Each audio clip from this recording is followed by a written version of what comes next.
যে ডক্টর মোহাম্মদ ইউনূস এই ডক্টর জয়শঙ্কর কর্তৃক প্রত্যাখ্যাত হয়ে এমন ক্ষুব্ধ হয়েছেন যে তিনি ব্যক্তিগত আলোচনায় বলেছেন যে আমি জয়শঙ্করকে দেখে নেব, এবং তিনি এটাও বলেছেন যে এই যে ভারত বা যারাই চেষ্টা করছে ডক্টর ইউনূসকে সরিয়ে একটা নতুন কেয়ারটেকার সরকারের অধীনে নির্বাচন করার, তাদেরও তিনি দেখে নেবেন, এবং বলেছেন যে ডক্টর ইউনূস ক্ষমতা নিয়েছে পদত্যাগ করবার জন্য নয়।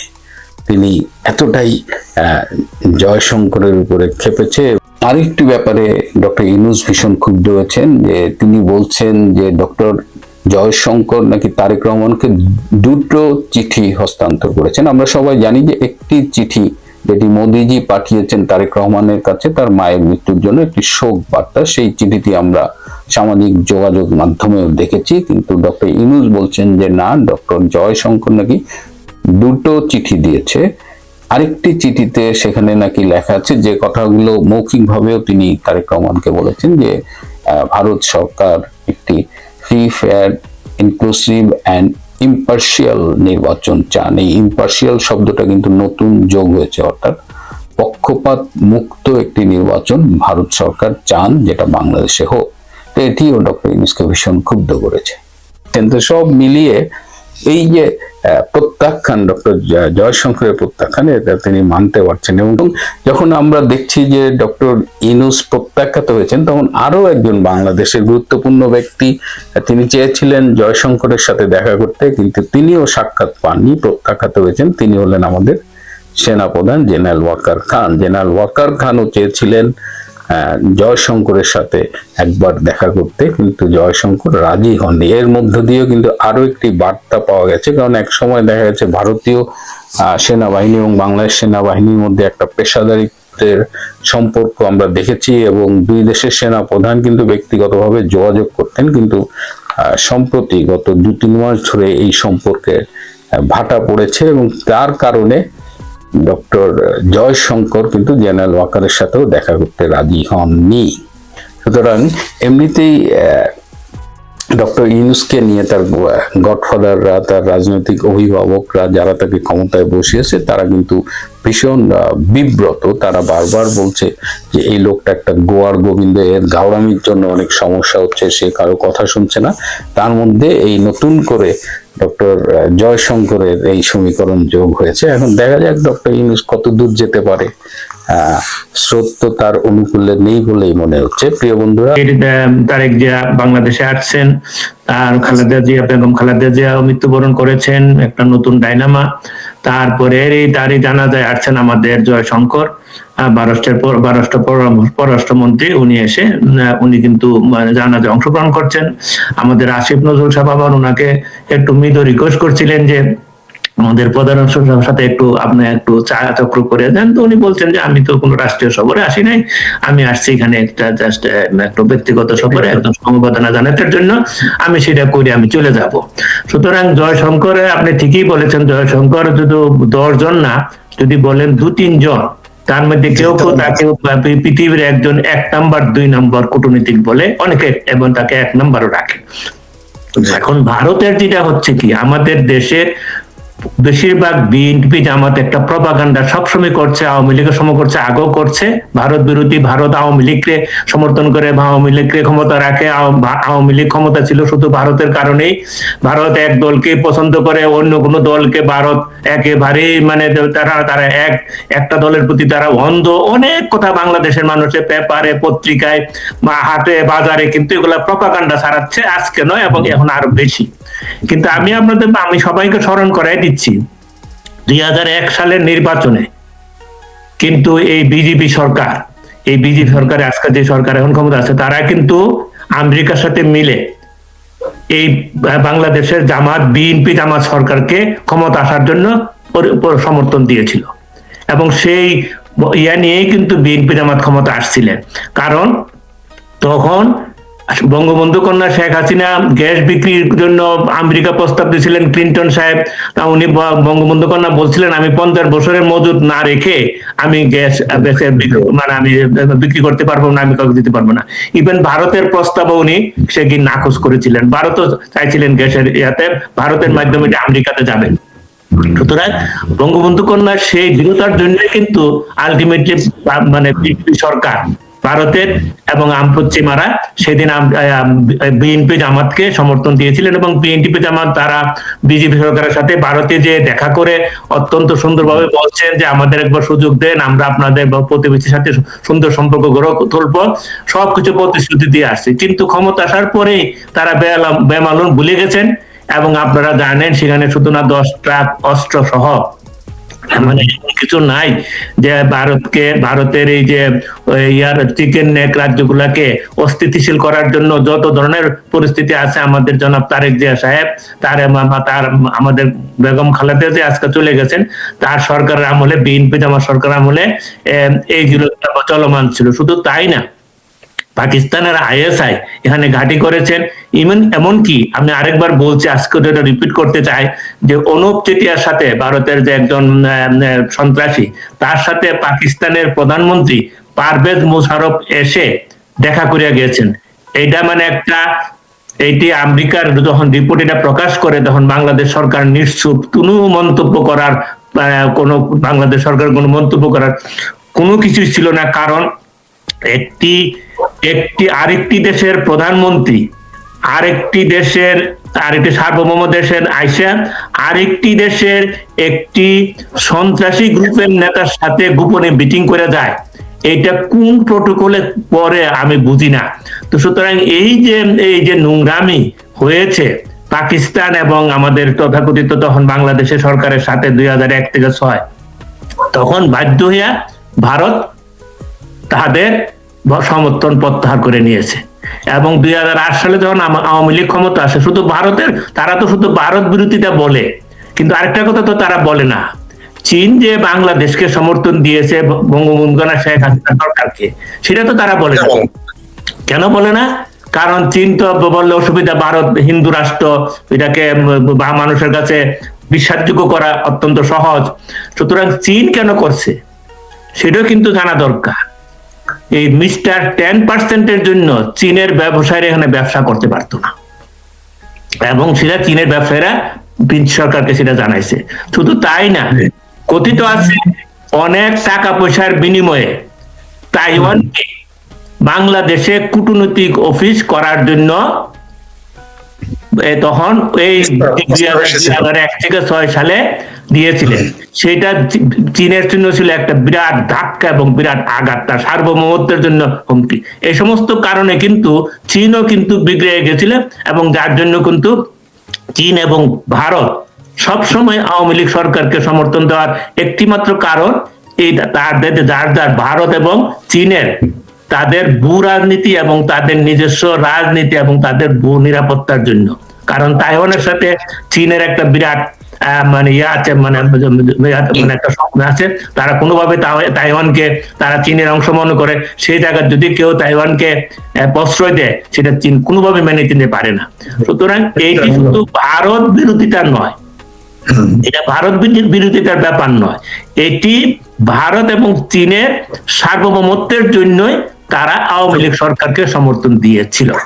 এখন জয়শঙ্কর অনেকদিন পরে যখন ইউনূস সরকার ক্ষমতা আছে, আমি একটু সময় নিচ্ছি, যখন ইউনূস সরকার ক্ষমতা আসছে, তখন কিন্তু ভারতের প্রধানমন্ত্রী তাকে অভিনন্দন জানাইছিলেন, এবং চীন মনে করছেন যে ঠিক আছে আওয়ামী লীগ সরকারের পতন হয়েছে, ঠিক আছে অসুবিধা নেই, ইউনূস সরকার যদি এখানে এই দেশে বাংলাদেশে এবং মোটামুটি ভাবে ভারতের সাথে সুসম্পর্ক রাখে এবং এই ভূ রাজনীতির মধ্যে সুসম্পর্ক রাখে, ভারত কিন্তু ইউনূসের সাথে কাজ করতো, কিন্তু এরকম একটা ইঙ্গিত দিয়েছিলেন আমার যতটুকু মনে পড়ে।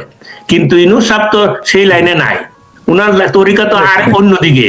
সুতরাং উনি কিভাবে থাকবেন? সুতরাং উনি এখন বক্তব্য দিয়ে চিকেন নেক চীনে যাইতেছে, পারলে ভারতের অর্ধেক পূর্বাঞ্চল দখলই করে ফেলেছেন, বা বঙ্গোপসাগর শহর উনি দখল করার সাথে বলে দিয়েছেন যে বঙ্গোপসাগরও আমাদের উপর দিয়ে, মানে আমাদের অ্যাক্সেস পাইতে হবে।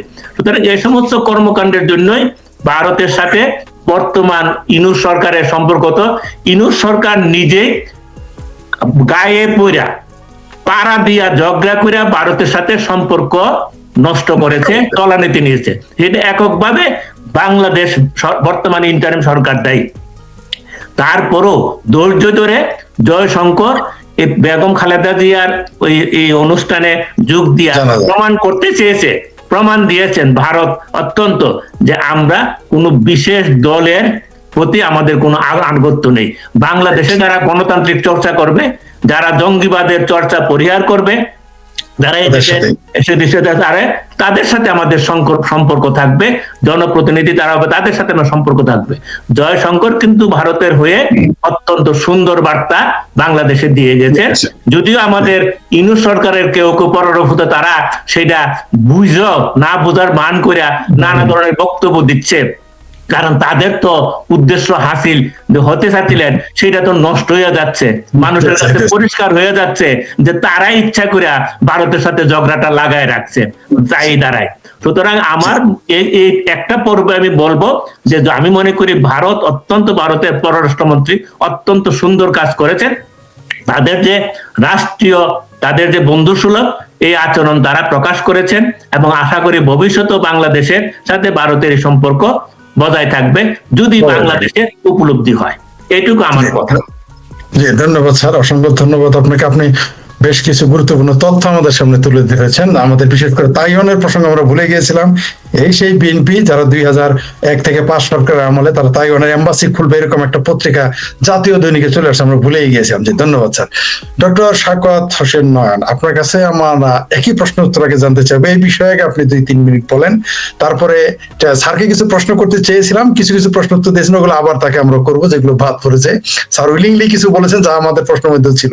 ধন্যবাদ আপনাকে। তো ডক্টর সাখাওয়াত হোসেন নয়ন, এই যে জয়শঙ্করের সফর, বিএনপির সাথে ইউনূস জামাতের জোট, এই বিষয়ে যদি আমাদের শিরোনাম আছে সেই বিষয়ে যদি আপনি সংক্ষিপ্তভাবে প্রথম কিছু বলতেন, তারপর আমরা প্রশ্ন পর্বে আসি। জি,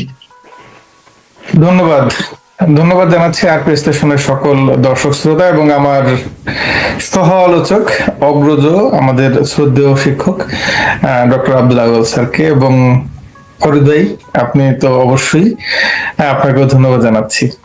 হ্যাঁ, জয়শঙ্করের সফর রাজনৈতিকভাবে ভীষণ তাৎপর্যপূর্ণ একটি সফর ছিল। আসলে অনেক কিছু ঘটে যায়, এরকম একটা কথা আছে না যে ধর্মের কল বাতাসে নড়ে। আসলে এইরকম একটি উপলক্ষ মানে ঘটে যায় বাংলাদেশে, যে বেগম খালেদা জিয়া তিনি মৃত্যুবরণ করলেন।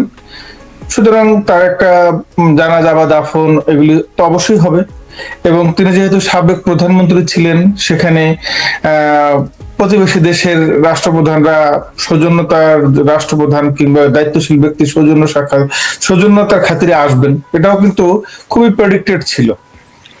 এবং সেই ব্যাপারটাকেও এরকম একটা ব্যাপার, দেখুন, যে মানুষটি ডিপ্লোম্যাট বা যে মানুষটা একজন পররাষ্ট্রমন্ত্রী, তিনি এরকম তিনি যা করবেন, তিনি যদি নীরব থাকেন সেটাও তার কূটনীতি, তিনি যদি কথা বলেন সেটাও তার কূটনীতি, তার চোখের পলকও কূটনীতি, তার হাসির ঝিলিকও কূটনীতি। এমনকি তিনি কিভাবে হাতের উপর হাত রেখে বসে আছেন সেটাও যেমন কূটনৈতিক ভাষায় বিশ্লেষণ করা হয়। আবার কখন তিনি আসলেন আর কখন তিনি গেলেন, কত সময় থাকলেন কত সময় থাকলেন না, কার সাথে দেখা করলেন এবং কার সাথে দেখা করলেন না, সবই আলোচ্য বিষয়। এগুলো সবই কিন্তু ডকুমেন্টেড হয়, এবং এগুলি পরবর্তীতে দেখা যায় যে বিশ্লেষণ করে বিভিন্ন বিশ্লেষক বিভিন্ন ভাবে। জয়শঙ্কর মাত্র 4 ঘন্টার জন্য ঢাকায় এসেছিলেন, এবং তিনি তারেক রহমানের সাথে বৈঠক করেছেন, বিএনপির ভারপ্রাপ্ত মহাসচিব, ভারপ্রাপ্ত চেয়ারপারসন, এখন আমি দুঃখিত। তো তারেক রহমান সাহেবের সাথে তিনি বৈঠক করলেন, এবং এমনকি যিনি রাষ্ট্রের প্রধান এই মুহূর্তে চিফ অ্যাডভাইজার, তার সাথে তিনি সাক্ষাৎ করলেন না। অনেক কথা যাও যে বলি, কোনো কথা না বলি। এখন আমি এই কথাটা কেন এত গুরুত্বের সাথে বলছি, আসলে কার্যত ডক্টর ইউনূসের এই অন্তর্বর্তী সরকার একেবারে অচল, বা সাধারণ মানুষের ভাষায় ডক্টর ইউনূসকে এখন কেউ জিগায় না, কেউ পোছে না। একেবারে সোজা সাপটা বললাম, আপনার অনুষ্ঠানের নাম সোজা সাপটা। জি জি জি। আমাদের সবারই কম বেশি মনে আছে যে সেই 111 এর ডক্টর মঈনুদ্দিন ফখরুদ্দিনদের আমল, সেনাপ্রধান মঈনুদ্দিন এবং ডক্টর ফখরুদ্দিনদের কথা। সেই মঈনুদ্দিন কিন্তু এরকম চায়না, ভারত, যুক্তরাষ্ট্র অনেক দৌড়াদৌড়ি করেছিলেন, কিন্তু কোথাও থেকে তিনি শেষ পর্যন্ত কোনো সুবিধা করতে না পেরে তারপরে তিনি কিভাবে সেফ এক্সিট নেওয়া যায় সেটা নিয়েছিলেন। ডক্টর ইউনূস লক্ষ্য করবেন যে লোক প্রথম 13 মাস বা 12 মাসে 13 বার বিদেশ সফর করেছেন, লাস্ট 2-3 মাসে ভদ্রলোক এখন খুব একটা বিদেশে যাচ্ছেন না। ব্যাপারটা কি? তার মানে কি এখন আর তাকে কেউ ওয়েলকাম করার জন্য নেই যে সে যে দেশটিতে তিনি সফর করবেন? এগুলি কি আমাদেরকে বিভিন্ন রকমের মেসেজ দিচ্ছে না? দিচ্ছে। সুতরাং জয়শঙ্করের কথায় ফিরে যাই। জয়শঙ্কর সাধারণত যে কোনো দেশের রাষ্ট্রপ্রধান কিংবা পররাষ্ট্রমন্ত্রী যখন কোনো একটি দেশে সফরে যান, তারা সাধারণত ক্ষমতাসীন সরকারের সাথে এবং প্রধান বিরোধী দলীয় নেতা বা অন্যান্য বিরোধী দলীয় নেতাদের সাথে বৈঠক করেন। এগুলি তাদের সৌজন্য সাক্ষাৎ, কারণ একটা রাষ্ট্র আর একটা রাষ্ট্রের জনগণের সাথে কাজ করে। এভাবে আজকালকার ডিপ্লোম্যাসি, আজকালকার চাণক্য নীতি কিন্তু তাই। সুতরাং যিনি ক্ষমতায় আছেন তিনিই গুরুত্বপূর্ণ, কিন্তু আগামী দিনে তো যিনি ক্ষমতায় নাই, বিরোধী দলে আছেন, তিনিও ক্ষমতা আসতে পারেন, সে কারণে তার সাথেও তারা মিটিং করেন। কিন্তু আমরা লক্ষ্য করলাম শুধুমাত্র তারেক রহমানের সাথে মিটিং করলেন, ডক্টর ইউনূসের সাথে করলেন না। কেউ যদি বলে আসলে কি ডক্টর ইউনূসকে ইগনোর করলেন? ভারত কিন্তু গত 15-16 মাস ধরে বলে আসছে আমরা এই অন্তর্বর্তী সরকারের সাথে কোনো কাজ করব না, আমরা নির্বাচিত সরকারের সাথে কাজ করতে চাই। এই কথাটি পরিষ্কার ভাবে একাধিকবার ভারতের সাউথ ব্লক তাদের পররাষ্ট্র মন্ত্রণালয় থেকে বিবৃতি দেওয়া হয়েছে, একেবারে অফিসিয়াল, আনুষ্ঠানিক। সুতরাং তারা ডক্টর ইউনূসের সাথে যে কাজ করবে না বা কাজ করতে চায় না, সে কথাটাই তো এখানে আবারও রিফ্লেক্ট করলো। ঠিক 2 দিন পরে তিনি ভারতের মাদ্রাজে IIT-তে গিয়েছিলেন। সেখানে তিনি একজন ছাত্রর প্রশ্ন উত্তর পর্বে তিনি উত্তর দিয়েছেন। তিনি একটি কথা স্পষ্ট করে বলেছেন, খুবই গুরুত্বপূর্ণ কথা, রক্ত আর পানি একসাথে যেতে পারে না। এর মানে হচ্ছে এই বছর, এই 2026 সালের ডিসেম্বর মাসে 30 বছরের গঙ্গা চুক্তির 30 বছর পূর্ণ হয়ে যাবে। সুতরাং এই পানি এবং আগামী মে মাসে এই গঙ্গা চুক্তি পূর্ণ নবায়ন হবে কি হবে না সেটার একটা মিটিং আছে, এবং প্রতি 2-3 মাস পর পর কতগুলি মিটিং থাকবে। এছাড়া তিস্তা চুক্তি নিয়ে কথা আছে। এছাড়াও 54টি রিভার্স, 54টি অভিন্ন নদী ভারতের সাথে আমাদের শেয়ার করতে হয়। এইসব নদীর পানি বন্টন নিয়েও তারা ভাবছে। আমরা কিন্তু দেখেছিলাম পাকিস্তানের সাথে মাসখানেক আগের যেই যুদ্ধর একটা ঝিলাম নদী, পাঞ্জাবের ঝিলাম নদীর পানি প্রবাহ তারা বন্ধ করে দিয়েছিল। আমার কথাটা হচ্ছে ভারত দুইভাবেই খেলছে। ভারত বলতে ওখানে দেখবেন জয়শঙ্কর সে মাদ্রাজের বক্তব্যে ভারত বাংলাদেশ এসে যা বলেন নাই সেটা ওখানে আসলে তিনি বলেছেন যে যখন কোভিড এসেছিল তখন দক্ষিণ এশীয় দেশগুলিতে সর্বপ্রথম ভারতেই তাদেরকে ভ্যাকসিন সাপ্লাই দিয়েছিল, এবং পৃথিবীর সবচেয়ে বড় ভ্যাকসিন উৎপাদনকারী প্রতিষ্ঠান কিন্তু সিরাম ইনস্টিটিউট, যেটা ভারতের। এবং তিনি এটা উল্লেখ করেছেন যে শ্রীলঙ্কায় যখন অর্থনৈতিক মন্দা, রিসেশন দেখা দিল, সেখানে ভারত $4 বিলিয়ন প্যাকেজ সাহায্য করে তাদের অর্থনৈতিক পুনরুদ্ধার করেছিল। এবং একইভাবে সে বলছে, ঘূর্ণিঝড়ের উল্লেখ করেছে, অর্থাৎ সে বলেছে যে আমরা প্রতিবেশীদের সাথে যদি কেউ ভালো আচরণ করে তাদের সহযোগিতায়, তাদের প্রয়োজনে আমরা আগাবো, কিন্তু যদি না করে, তিনি সেই কথাটি উল্লেখ না করেন নাই। এর মানে কি, যদি কেউ তাদের, এবং উল্লেখ করেছে কেউ যদি স্বাধীনতা তাদের সার্বভৌমত্বের জন্য হুমকি হয়, অবশ্যই তারা ভিন্নভাবে চিন্তা করবে। সুতরাং জয়শঙ্কর আগমন বাংলাদেশের রাজনীতিকদেরকে, বাংলাদেশের ভোটের মাঠকে, বাংলাদেশের বিশ্লেষক সবাইকে একটা মেসেজ দিয়ে গেছে। এবং আমার মনে হয় তার প্রভাব ইতিমধ্যে বাংলাদেশের রাজনীতিতে পড়েছে, ব্যাপকভাবেই পড়েছে। এবং এই ঘটনা যেটা আউয়াল স্যার উল্লেখ করেছেন যে তারা ক্ষমতায় এসেছিল এক কথা বলে 2001 সালে বিএনপি এবং জামাত জোট, কিন্তু ক্ষমতায় এসেই দেখা গেল 10 ট্রাক অস্ত্র মামলার, অস্ত্রের ঘটনা, অস্ত্র চোরাচালানের ঘটনা। আমি আউয়াল স্যারের সাথে যোগ করে একটা কথা বলতে চাই। ধরুন আপনি যদি একটা পুকুরে জাল ফেলেন এবং সেখানে যদি 10টা মাছ ওঠে, এর মানে কি এই যে ওই পুকুরে মাত্র 10টা মাছ ছিল? অবশ্যই না। পুকুরে অনেকগুলি মাছ থাকলেই জাল ফেললে 10টা মাছ ওঠে, নাইলে তো 10টা মাছও একসাথে উঠবে না। আমার প্রশ্ন, কথাটা হচ্ছে 10 ট্রাক অস্ত্র ধরা পড়েছে, তাহলে কত ট্রাক অস্ত্র ধরা পড়ে নাই? এইটা নিশ্চয়ই ভারত বুঝতে পেরেছে, জানে। একই সাথে চায়না যে কথা, হ্যাঁ আমি থ্যাংক ইউ আউয়াল স্যারকে যে কথাটা উল্লেখ করেছেন যে তাইওয়ানের এমবাসি, অর্থাৎ তার মানে তাইওয়ানকে স্বাধীন রাষ্ট্র হিসেবে স্বীকৃতি দেওয়ার পথে এগিয়ে গিয়েছিল বিএনপি সরকার, এবং চাইনিজ গভর্নমেন্ট সেটা কোনোভাবেই ভালো চোখে নেয়নি। সুতরাং সেই সব, এবং ভারতের রাষ্ট্রপতি প্রণব মুখার্জি ঢাকায় এসেছিলেন, তখন বেগম খালেদা জিয়া তার সাথে দেখা করেন নাই? অ্যাপয়েন্টমেন্ট দেয়া সত্ত্বেও। এবং সেই এই সব বিষয়গুলোর একরকমের পেনাল্টি বা জরিমানা গুনতে হয়েছে এই গত সময়, অনেকগুলি বছর, 16-17 বছর ভারতের জন্য, বিএনপির জন্য এই দুঃসময় কাটাতে হয়েছে। বিএনপি এখন নিশ্চয়ই তার ভুল থেকে যদি শিক্ষা গ্রহণ করে এবং বাংলাদেশে যদি অসাম্প্রদায়িক গণতান্ত্রিক রাজনৈতিক চর্চা করে, আমার মনে হয় ভারত তাদের সাথে কাজ করতে রাজি। এবং বাংলাদেশে কিন্তু ভারতের একটি স্পষ্ট বারতা আছে যে ভারতের 7 সিস্টার্স ভেঙে দিব, এই কথা যারা বলে তাদের নিজেদের 7 সিস্টার্স ইতিমধ্যে তাদের কাছ থেকে চলে গিয়েছে। তো সুতরাং যদি এসব করে, তাহলে ভারত তাদের সাথে নিশ্চয়ই সহযোগিতায় থাকবে না, অন্যরকম ভাবে বিহেভ করবে।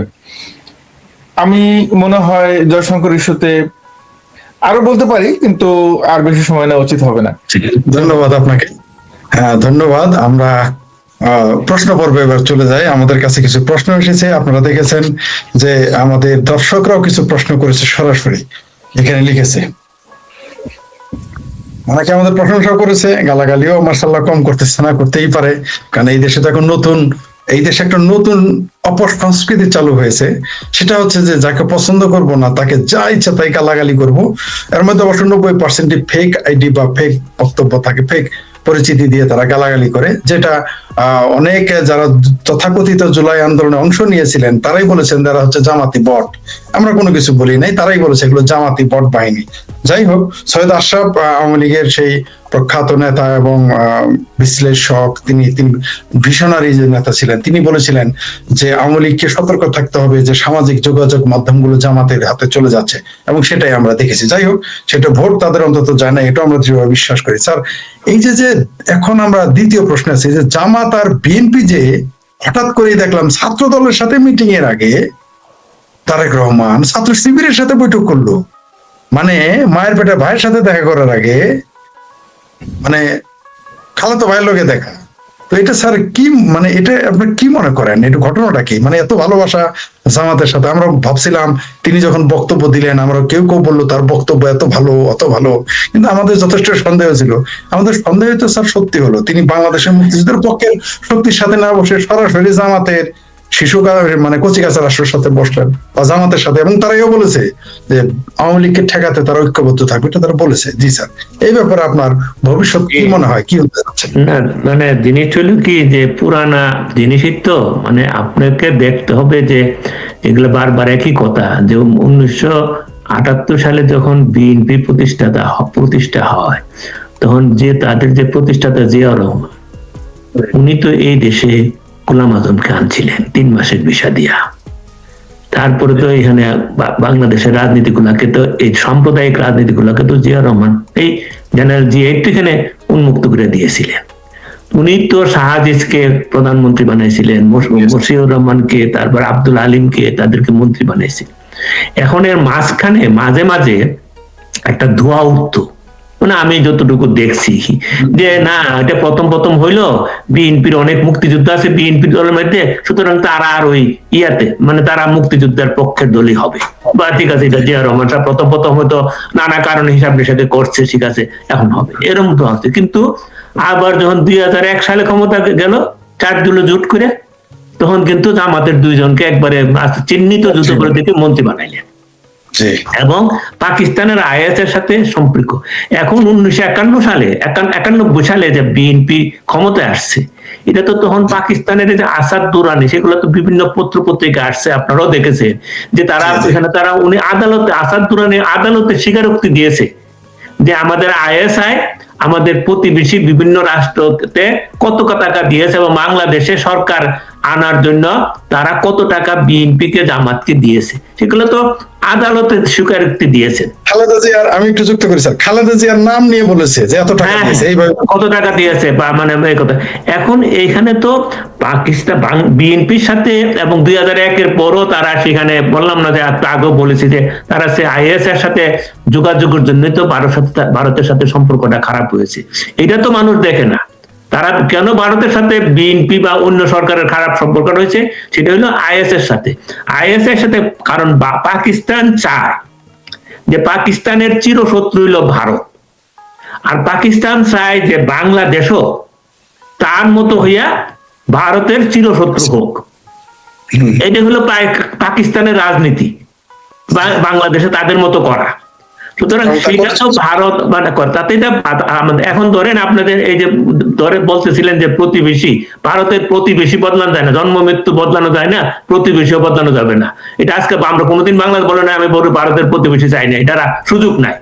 এখন দেখেন ওই যে প্লেন, কয়েকদিনে দেখতেছি, গতকালে দেখলাম প্লেন ল্যান্ড করছে কলিকাতা, কুয়াশার জন্য ল্যান্ড করে কলিকাতা, ব্যাংকক, করাচি তো যায় না, কারণ করাচিতে গেলে যাইতে অনেক দূরে এবং সেটা খরচ পাতে অনেক বেশি, কলিকাতা কাছে ল্যান্ড হয়। সুতরাং এই জিনিসগুলো তো মানুষ দেখে না, কারণ এতভাবে প্রপাগান্ডা করা হচ্ছে দেশে। এগুলা করে সে আজন্ম থেকে দেখছি, সে পাকিস্তান আমলে দেখছি, বাংলাদেশ সময় দেখতেছি, এখন এটা চলছে যে এগুলা। সুতরাং এই যে বিএনপি জামাতের যে রাজনীতি, আমরা দেখেছি বিএনপি জামাতের রাজনীতিটা সবসময় হলো সাম্প্রদায়িক এবং মুক্তিযুদ্ধ বিরোধী এবং উগ্র সাম্প্রদায়িকতার একটা আলামত তারা সবসময় দেখাইছে। 2001 থেকে 6 সালে এটা সর্বশেষ। এবং আমরা এখন কত কথা শুনতেছি যে ইন্ডিয়ার ক্লিয়ারেন্স নিয়ে তারেক দিয়ে আসছে। আমি কিন্তু এগুলো হইলো বিএনপি জামাতের কথা, তাদের উচ্চারণ। আমাদের এটা কিন্তু এটা ইচ্ছাকৃত ভাবে প্রপাগান্ডা দিচ্ছে, আপনাকে বুঝতে হবে। কারণ এখানে তো আমেরিকার যারা নাকি ডিপ স্টেটে, যারা নাকি ক্ষমতা বসায় ইউনুসকে, তাদের আমেরিকার সিগন্যাল ছাড়া তারেক জিয়া বাংলাদেশে পা দিতেন না। এখন এখানে ইন্ডিয়া হয়তো তাদের সৌজন্যতা বলছে হয়তো যে আমাদের কোনো আপত্তি নেই, আমরা যে সরকার আছে এইটুকু বলাতে এখন ইন্ডিয়ার উপর দিয়া চাপাচ্ছে। কিন্তু তাদের মূল যে প্ল্যান, আমেরিকার যে চার্জ দি অ্যাফেয়ার্স বাংলাদেশে যিনি আছেন, উনি তো লন্ডনে যায় তারেক জিয়ার সাথে দেখা করে আসছে। তাদের মিশন তো চলছে গোপনে গোপনে, এটা তো বুঝতে হবে। সুতরাং সেখান থেকে এখন তারেক জিয়া নিজেই বলছিলেন আমাদের এক মায়ের 2 ভাই, ছাত্র শিবির এবং ছাত্রদল, সেটারই প্রমাণ দিলেন। সুতরাং আমরা যদি বাংলাদেশের আমাদের যারা মুক্তিযুদ্ধে বিশ্বাস করি, আমি যেখানে কথা বলি আমার আওয়ামী লীগ হলো পরে, মুক্তিযুদ্ধ হলো আগে। আমি যদি মুক্তিযুদ্ধে বিশ্বাস করি, মুক্তিযুদ্ধের চেতনায় বিশ্বাস করি, ৭২-এর সংবিধান বিশ্বাস করি, তাহলে আমাদের পরিষ্কার কথা, এইটা বিএনপি বা জামাত, আমি কাল কোথায় জন্য বলতেছিলাম, জামাতের শফিকুর রহমান সাহেব বলে যে ৭১ যদি আমরা ভুল করে থাকি, তা আমরা যদি এখন তো এই যে তাহলে আমাদের জন্য ক্ষমা চাচ্ছি, কিন্তু এটা তো ক্ষমার এইভাবে তো ক্ষমা হয় না, এটা ক্ষমার ভাষা না, ক্ষমা হলে শুধু ক্ষমা না তো। এখন আপনি বলবেন আমি ভুল আমার মাফ করে দেন, উনি কাছে সরাসরি বললো, শফিক সাহেব কালকে বললো যে আমি ৭১ জন আমরা ক্ষমা চাইলাম, কিন্তু ক্ষমা চাইয়া আমরা তো বঙ্গবন্ধুরে মানি না। আমরা 72 সংবিধান মানি না, বাংলাদেশ তাহলে লাভ হলো কি? এই ক্ষমা চাওয়ার আমার লাভটা কোথায় বলে? ক্ষমা চাইতে হলে ক্ষমা না, যে এই বাংলাদেশের জামাত হোক, যারাই রাজনীতি করতে চায়, আর ইসলামী দল যারা যদি রাজনীতি করতে চায়, তাদেরকে 71-এর ভুলের, 71 ভুল না, তারা অপরাধ করছে, সত্যি কথা, অপরাধ করছে তাদের পূর্বসূরীরা। অপরাধের জন্য ক্ষমা এবং বাংলাদেশের স্বাধীনতাটাকে ওন করা, যে বঙ্গবন্ধুর নেতৃত্বে বাংলাদেশ স্বাধীন হয়েছে, আওয়ামী লীগের নেতৃত্বে বাংলাদেশ স্বাধীন হয়েছে, বাংলাদেশ একটি অসাম্প্রদায়িক রাষ্ট্র, বাংলাদেশের 72-এর সংবিধান, এই সংবিধানের উপর আলোকে বাংলাদেশ চলবে। তারা যে কথা এটার উপর বিশ্বাস স্থাপন করবে, ধারণ করবে, তাদেরকে জনগণ সেখানে গ্রহণ করবে, সেটা accept করবে, কিন্তু জনগণ দিবে। আপনার এভাবে হঠাৎ করে হাওয়া থেকে একটা কথা বললাম যদি করে দেখি, এটা তো সেই যুক্তির ব্যাপার না। সুতরাং ক্ষমা চাওয়ার হলে, ক্ষমা চাইতে হলে সেইভাবে চাইতে হবে, আল্লাহর কাছে তওবা চাইতে হলে ওইভাবে, তাহলে সেইভাবে চাইতে হবে, আমি আর জীবনে ভুল করব না, আমি ভুল করছিলাম, আল্লাহ আমাকে মাফ করে, আর করব না, এটার বলে তওবা। এখন আমি মাফ করে কালকে আবার কে শুরু করলাম চুরিদারি, আল্লাহ কি ক্ষমা করবে?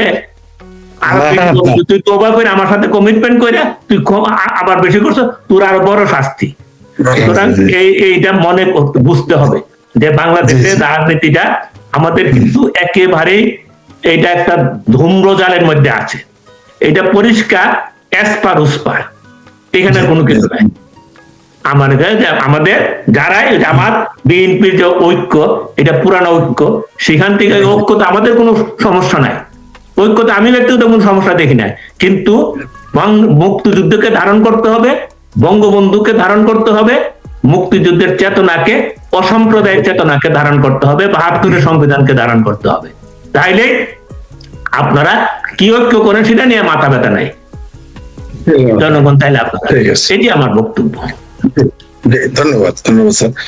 ডক্টর নয়ন, আপনার কাছে মানে একটা এই মুহূর্তে বাংলাদেশে যে কথাটা বেশি আলোচনা হচ্ছে চায়ের টেবিলে, সেটা হলো মুস্তাফিজকে আইপিএল থেকে বাদ দিয়ে দিয়েছে। তো এইটার জন্য তারা দেখতেছে এখন বুক থাপড়াচ্ছে। এখন ঘটনা হলো যে তারা ভারতকে এত ঘৃণা করে, হিন্দুদের এত ঘৃণা করে, কিন্তু আইপিএল এ খেলতে এত মজা লাগে কেন? টাকার জন্য 12 কোটি টাকা, খুব মজা লাগে। অর্থাৎ নয়ন সাহেবকে আমার পছন্দ হয় না, তার আত্মীয় স্বজন পছন্দ হয় না, তার গ্রাম পছন্দ হয় না, তার শহর পছন্দ হয় না, কিন্তু তার বাড়িতে গিয়ে পোলাও মাংসদের দাওয়াত খাইয়ে আবার 3-4 প্যাকেট আনতে খুব মজা লাগে আমার। বিষয়টা এরকম হয়ে গেল না? একদম তাই, একদম তাই হয়েছে। বাংলাদেশের ঘরে ঘরে ইন্ডিয়ান চ্যানেলের বিভিন্ন কি যেন জি বাংলা, কাহানি ঘর ঘর কি এক সময় ছিল, এখন বোধহয় অন্যান্য সিরিজ চলে, আমি জানি না কি চলে। হ্যাঁ, তো বা হিন্দি মুভি না দেখলে হয় না, ভারতীয় কিছু চলে না, এবং ভারত এখন ভিসা দিচ্ছে না, সেটা নিয়েও আবার কথা হচ্ছে যে কেন ভিসা দিবে না। তো দেখেন, পাকিস্তান এক সময়, আপনাদের বোধহয় মনে আছে, মুম্বাইয়ের তাজ হোটেলে হামলা করা হয়েছিল, কিছু জঙ্গিরা হামলা করেছিল, এবং সেই তাজ হোটেলের হামলার পরে ভারত সেই হামলার প্রতিশোধ নেবার জন্য অনেক কিছু করেছে। আমি সেগুলির নাম আমার উল্লেখ করা উচিত হবে না, বাট বিভিন্ন বিশ্লেষকরা উল্লেখ করেছেন, বা তারপর কি কি ঘটেছিল সবাই জানে। আমি বলতে চাচ্ছি, এবং আপনাদের মনে আছে তারপরে কিন্তু পাকিস্তানের কোন সঙ্গীত শিল্পীকে ভারতের মুম্বাই বলিউড ফিল্মে প্লেব্যাক সিঙ্গিং এ ঢুকতে দেয়, আস্তে আস্তে কমিয়ে ফেলেছে। হ্যাঁ, এবং পাকিস্তানি ক্রিকেটারদেরকে এই আইপিএল এ নেয়নি। হ্যাঁ, এই যে বিভিন্ন ভাবে এই করা হলো, এবং এইগুলির মধ্য দিয়ে পাকিস্তানের ক্রিকেট দুর্বল হয়ে গেল, পাকিস্তানের পর্যটন দুর্বল হয়ে গেল, পাকিস্তানের ব্যবসা বাণিজ্য দুর্বল হয়ে গেল, অর্থাৎ পাকিস্তানের অর্থনীতি একেবারে দিনে দিনে দিনে দিনে শেষ হয়ে গেল। আমাদের দেশে যারা ভারত ভেঙে ফেলার কথা বলে, এখান থেকে আমি জানি তারা কোনো শিক্ষা নেবে না, তারা দেখবেন আরো লাভ দিয়ে আর অন্য একটা কথা বলবে। কিন্তু এখন বলেন, তারা যদি বলে যে বাংলাদেশে ভারতীয় এমবেসিতে বাংলাদেশের লোকেরা হামলা চালিয়েছে, চিটাগাঙ্গে ভারতীয় সহকারী রাষ্ট্রদূতের বাড়িতে হামলা চালিয়েছে, সুতরাং আমরা বাংলাদেশের কোন প্লেয়ারকে আমাদের দেশে খেলতে দিব না, এটা ওই দেশের লোকেরাই ধরেন, আমরা ধরে নিলাম তারা উগ্র রাজনীতি করে, হোয়াট এভার ইট ইজ, কিন্তু তারা এটা বললে এখন আপনি কিভাবে ঠেকাবেন? এটা কিছুই করার নেই। তো এগুলি আমাদের হিসাব থাকে না, আমরা মনে করি যে আমরা নিজেরা মানে অনেক কিছু হয়ে গেছি এবং আমরা অনেক কিছু করে ফেলতে পারবো, এরকম একটি ভাবনা। এবং আমরা খেয়াল করেছি বোধহয় 2024 সালের পরে কিছু নতুন শব্দাবলী এসেছে আমাদের জীবনে, যেমন ধরুন আপনার ন্যায় বিচার না বলে বলবেন ইনসাফ, স্বাধীনতা না বলে বলবেন আজাদি, আপনি স্বাধীনতা না বলে বলবেন ইনকিলাব, বা তারপরে কি বাক স্বাধীনতার জায়গায় বলবে জবান, জবাব, বাক স্বাধীনতা তারপরে হ্যাঁ কি নতুন বন্দোবস্ত, নতুন হ্যাঁ, বন্দোবস্ত, নতুন 24-এর বন্দোবস্ত, জুলাই বন্দোবস্ত, তারপরে দায় ও দরদ। তো দায় দরদ দেখাতে গিয়ে তাদের মেয়ে ও মরদ অনেকেই চলে যাচ্ছে তাদেরকে ছেড়ে। তো এই যে আবার কেউ কেউ কথার মধ্যে বারবার বলে আমাদের জায়গা থেকে আমরা এটা বলার চেষ্টা করেছি, আমরা এটা করার চেষ্টা করেছি। তাদের এই আমাদের জায়গা থেকে আমরা গতকালকেই দেখলাম হবিগঞ্জের শায়েস্তাগঞ্জ থানায়, আমি জানি না 20 থেকে 25 বছরের কোন একটা বয়স হবে একটা ছেলে, সে পুলিশের পাশে মানে বসে একবার ওসি এসআই তাদেরকে যেভাবে হুমকি দিয়ে থানার মধ্যে গিয়ে যে সে বলে মানে সে থানা পড়ায় দিচ্ছে, সে এসআই কে সন্তোষকে জ্বালিয়ে চালিয়ে দিয়েছে, দিয়েছে। এইভাবে হুমকি দিয়ে আবার সে একজন গ্রেফতারকৃত ব্যক্তিকে থানা থেকে ছাড়িয়ে নিয়ে চলে গেছে। এটা কিন্তু কোনো বিচ্ছিন্ন ঘটনা না। আমি বলতে চাচ্ছি এইটা একটা মেসেজ। এবং ধরুন এটা গেল, একজনে আনলো, এখন যদি আমি প্রশ্ন করি যে এই ভিডিওটা করলো কে, ধরুন ভিডিওটা কেউ না কেউ করলো, একাধিক লোকে করতে পারে, সে ভিডিওটা সামাজিক যোগাযোগ মাধ্যমে প্রকাশ করলো কে, এগুলি কি Right. প্রশ্ন না? To be noted. তার মানে কি এই কাজটা করা হয়েছে পরিকল্পিতভাবে এবং এই কাজটা পাবলিসাইজ করা হয়েছে পরিকল্পিতভাবে। তার মানে they wanted to give you a message, আমরা কিন্তু এটা করেছিলাম এবং আমরা এখন এগুলি করার ক্ষমতা রাখি। This is the point. নির্বাচন খুব সামনে, সুতরাং তারা থানা, ওসি, ডিসি, এসপি সবাইকে বাধ্য করার চেষ্টা করবে যে আমরা যা বলি তা শুনতে হবে, নাইলে কিন্তু আমরা এটা করেছিলাম, এটা করব। এখন তারা দেখবেন যে 2024 সালের 5 আগস্টকে তারা 1971 সালের সাথে রিপ্লেস করার চেষ্টা করেছে, রিসেট বাটন, কিন্তু তারা আসলে 5 আগস্ট দিয়ে 15 আগস্টকে রিপ্লেস করেছে। তারা 24 দিয়ে 75-কে রিপ্লেস করার চেষ্টা করেছে এবং বাংলাদেশের মানুষ একজন মোস্তাকের রিপ্লেসমেন্ট হিসেবে একজন ইউনূসকে দেখেছে। এবং যেই ইউনূসের আমলে, যেখানে 2 দিন আগে দাবি করেছে যে গত 17 বছরে নাকি তারা যা কিছু করেছে, এত কিছু গত 17 বছরে কোনো সরকার করতে পারে নাই। অবশ্যই এত সংখ্যক ধর্ষণ কারোর আমলে হয় নাই, এত মানুষ খুন কোন আমলে হয় নাই, এত লুট তরাজ ধ্বংস অগ্নিসংযোগ কোন আমলে হয় নাই, বাংলাদেশে এত সংখ্যক লোক কখনো বেকার হয় নাই, এত সংখ্যক কারখানা ইন্ডাস্ট্রি কখনো বন্ধ হয়ে যায় নাই, দেশের বিনিয়োগ এরকম শূন্যের কোঠায় কখনো নেমে আসে নাই, দেশের প্রবৃদ্ধি কখনো এত নিচে নেমে যায় নাই। যা কিছু বলবেন এমন কোন খাত নাই যেখানে তিনি দেশের সব ধরনের ক্ষতি সাধন করেন নাই। সুতরাং উনি কথা খুব একটা খারাপ বলেন, আমরা ওনার কথাকে সমর্থন করতে চাই। এই ডক্টর ইউনূস এবং তার যেই উপদেষ্টা পরিষদ আছেন, আমি শুধু একটা কথা বলতে চাই যে যদি কোনোদিন এই দেশে নির্বাচিত সরকার আসে, আমি ওনাদেরকে বলবো যে আপনারা কত ভালো কাজ করেছেন, কত বড় বাপের বেটা, পারলে বাংলাদেশে থাকবেন। বাংলাদেশের মানুষ আপনাদের সাথে দেখা করবে, আপনাদেরকে দরকার হলে মিষ্টি খাওয়াতে যাবে, দয়া করে থাকবেন। বাংলাদেশ আওয়ামী লীগের সকলে পালিয়ে যায় নাই, একটা দলকে আপনারা নিষিদ্ধ করেছেন, কিছু নেতারা তাদের জীবনের কারণে তারা দেশের বাইরে চলে গিয়েছেন, কিন্তু এখনো কোটি কোটি আওয়ামী লীগের লোক বাংলাদেশে আছে। কিন্তু আপনারা যে কয়জন উপদেষ্টা আছেন, একজনও বাংলাদেশে থাকতে পারবেন না। আপনাদের বউ, পোলাপান, নাতি, আরো সাথী যা কিছু আছে সবকিছু নিয়ে আপনাদের পালাতে হবে এই দেশ থেকে। আমরা কিন্তু জানি সেই মঈনুদ্দিন ফখরুদ্দিন এখনো বাংলাদেশে আসে নাই।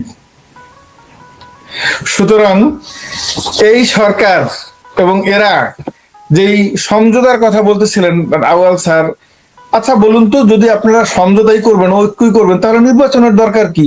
তাহলে হাজার হাজার কোটি টাকা খরচ করে ব্যালট পেপার ছাপানোর দরকার কি? আপনারা তাহলে আসন বা মন্ত্রী ভাগ করে নেন এবং সরকার গঠন করে ফেলেন, তাহলে এই ভোট ভোট নাটক করার তো কোনো প্রয়োজন নেই, আছে কি?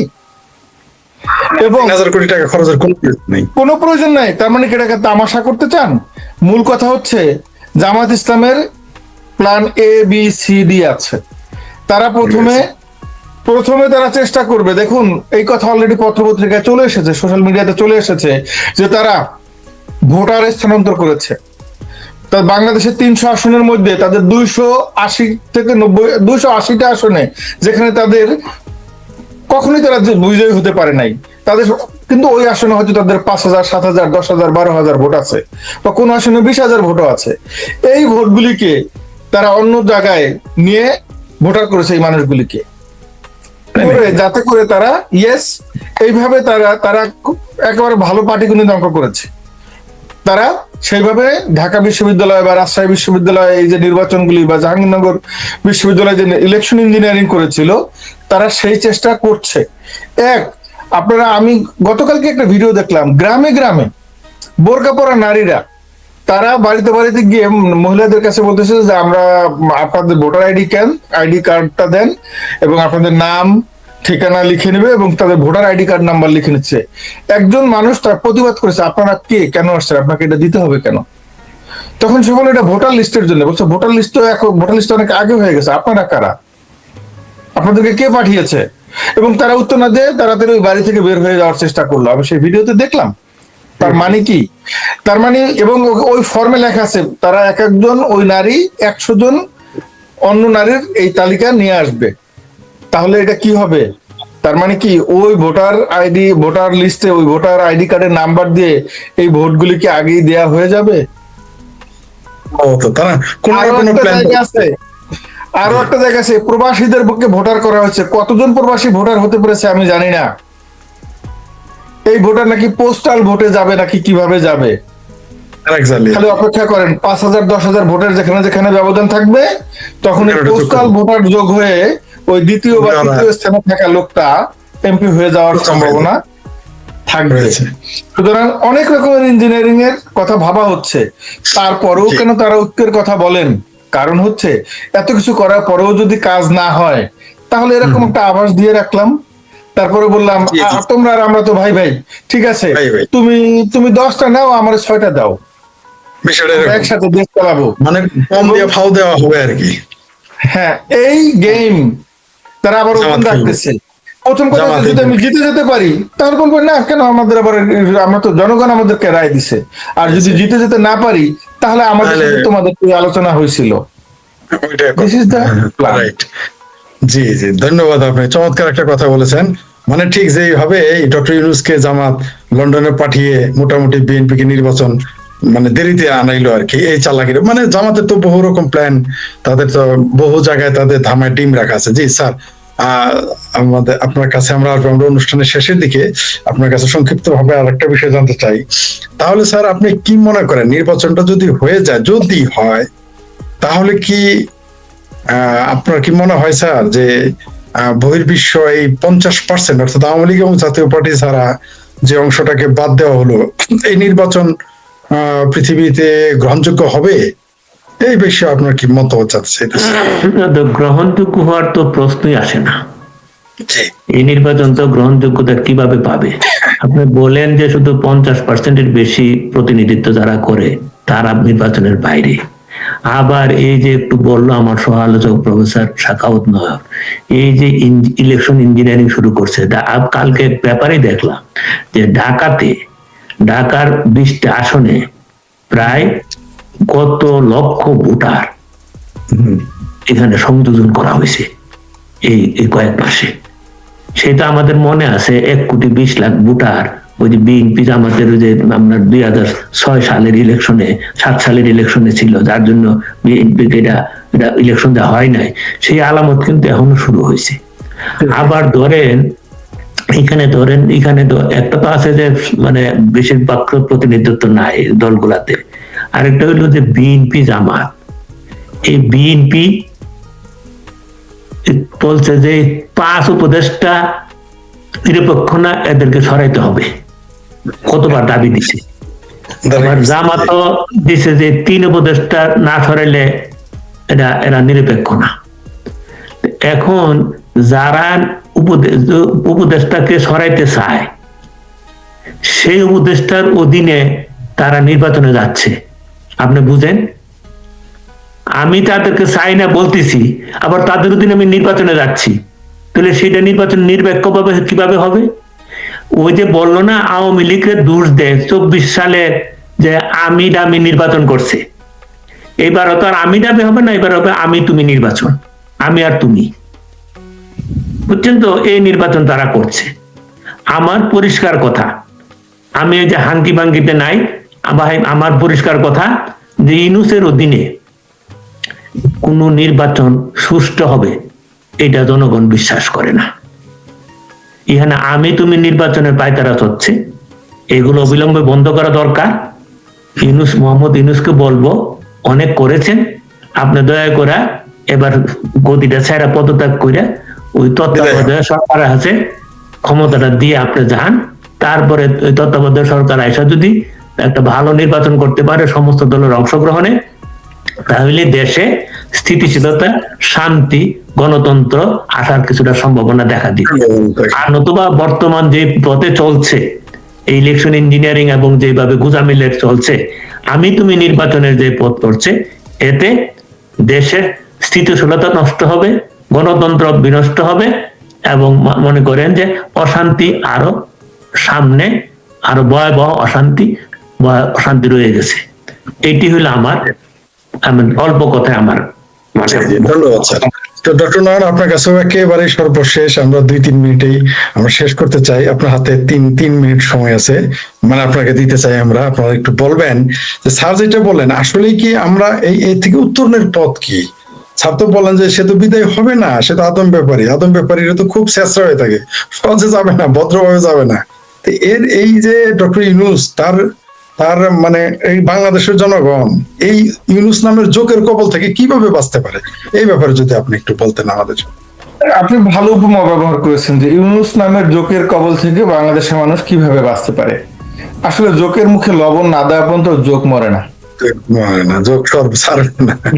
সুতরাং জোকের মুখে এখন লবণ দিতে হবে। অলরেডি লবণ জয়শঙ্কর কিছুটা দিয়ে গিয়েছেন, এবং জয়শঙ্কর যে দিয়ে গিয়েছেন এটা কি ঢাকাস্থ সব পৃথিবীর অন্যান্য দেশের দূতাবাসগুলি খেয়াল করে নাই? তারা কি এটা জানে না? আরো ভালো করে বুঝতে পারছে, তাদের কাছে স্পেশাল নোট। হ্যাঁ, তো ঘটনা ইউনূস কতদিন থাকবেন বা থাকবেন না, আমি এটা বলতে চাই এটা সম্পূর্ণ জামায়াত ইসলাম এর উপর নির্ভর করে। এবং আমরা দেখতে পাচ্ছি যে ও মানে এই যে সবকিছু বোধহয় একটা নির্বাচনের দিকে যাচ্ছে, নির্বাচনী ট্রেন। খেয়াল করে দেখবেন হঠাৎ করে এক ধরনের মনোনয়ন বাতিলের রাজনীতি শুরু হয়েছে। মনোনয়নের বাতিলের রাজনীতি এবং উদ্ভট কারণ কি যে ওই ফর্মে প্রার্থী তার ভোটার তালিকায় ভোটার মানে তার একটা নাম্বার আছে, মানে এনআইডি নাম্বার না, ভোটার তালিকায় ভোটার নাম্বার, সেটা যদি কেউ ভুল করছে বা কিছু একটা বা সামথিং, এবং এই লাইনে জামাতের ডাক্তার তাহেরও নাকি আছে। এর মানে হচ্ছে যে জামাতের তাহের কিন্তু ওই আপিল করে তারটা ঠিক হয়ে যাবে, আর বাদ বাকিটা টিকবে না। তার মানে ওইটাকে লেজিটিমাইজ করার এটা আরেকটা কৌশল। আরেকটা জিনিস একই সাথে আমি আসবো আপনাকে, যেটা ভুলে যাব না, সেই ভুলে না যাওয়ার জন্য বা ডকুমেন্টেড থাকুক সেই জন্য বলতে চাই, গতকালকে বা পরশু রাঙামাটিতে একদল পর্যটক প্রায় 100 জনের মতো পর্যটককে পার্বত্য চট্টগ্রামে একটা নতুন অস্ত্রধারী সংগঠন তারা এই 100 জনের মতো বাঙালি পর্যটককে কান ধরে উঠবস করিয়েছে এবং বলছে যে এইবারের জন্য তোদেরকে মাফ করে দিলাম, এই জায়গায় আসলে এরপরে। বাংলাদেশের এই 54 বছর ইতিহাসে কি এরকম কোন ঘটনা কখনো ঘটেছে? ঘটনা, এবং এটা নিয়ে অদ্ভুত ব্যাপার, এটা নিয়ে কোনো আন্দোলন নাই, আলোচনা নাই, কিছুই নাই, বাইতুল মোকাররম কিচ্ছু নাই। আমি সেই কারণে ব্যাপারটা তুললাম যে থাকুক ডকুমেন্টেশন। কারণ তার মানে কি, এটা শায়েস্তাগঞ্জের ওই ছেলেটার ঘটনা, থানায় গিয়ে যেটা করলো, পার্বত্য চট্টগ্রাম রাঙামাটিতে এটা ঘটলো, এর কারণ কি বাংলাদেশের এই নির্বাচনের ব্যাপক অস্থিতিশীলতা সৃষ্টি হবে। একজন হাদি দিয়ে আমরা দেখেছি যে কি কি করা যায়, ঘটাইতে পারে, হ্যাঁ। আরো বেশ কিছু হাদি নাম্বার 2, 3, 4 তৈরি হয়ে যেতে পারে। আমরা জানি না কে করবে, কিভাবে করবে, কারণ দেশের রাজনৈতিক অবস্থাকে ভয়ঙ্কর রকমের অস্থিতিশীল করে ফেলা হতে পারে। আমরা তো আর বলতে পারবো না যে হবেই। তো এরকম ব্যাপার নিয়ে আসলে ভয় পাওয়ার যথেষ্ট কারণ আছে। আর আপনি বলছিলেন যে বহির্বিশ্ব কি এই নির্বাচনকে গ্রহণযোগ্যতা দিবে বা তাদের কাছে